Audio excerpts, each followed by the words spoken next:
அற்புதமான ஒரு வாக்கு தத்துவத்தை தேவன் நமக்கு கொடுத்திருக்கிறார். வாக்கு தத்துவம் என்பது படிச்சுட்டு போறதுக்கும் கேட்டு போறதுக்கும் இல்ல, நம்ம வாழ்க்கையில நிறைவேறுவதற்கு. இந்த வாக்கு தத்துவத்தை கேட்ட உடனே நமக்குள்ள அப்படிப்பட்ட ஒரு சிந்தனை வந்துடணும். இது நாம் படிச்சுட்டு சந்தோஷப்படுறதுக்காக மட்டும் இது கொடுக்கப்படல, என் வாழ்க்கையில நிறைவேற்றுவதற்காக கொடுக்கப்பட்ட வார்த்தை. ஏன்னா நம்ம வாசிக்கிற, நம்ம கவனிக்கிற ஒவ்வொரு தேவ மனிதனுடைய வாழ்க்கையிலும் இந்த வாக்கு தத்தங்கள் நிறைவேறும்படியாய் கொடுக்கப்பட்டிருக்கிறது.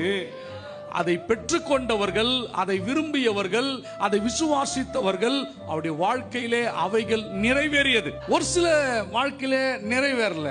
அது ஏன் நிறைவேறலன்றதை பார்த்து நாம் அதை சரிப்படுத்தி கொள்ளணும். அதுக்கு தான் அதையும் அங்கே எழுதி வச்சிருக்கிறார். இப்படியே இருந்திருக்கிறாங்களே, அப்ப நான் ஏன் அப்படி இருக்கக்கூடாது அப்படின்னு கேள்வி கேட்கறதுக்கு இல்லை. இப்படி இருந்து இதை மிஸ் பண்ணிட்டாங்க, நீங்களும் நானும் அதை என்ன பண்ணிடக்கூடாது, மிஸ் பண்ணிடக்கூடாது.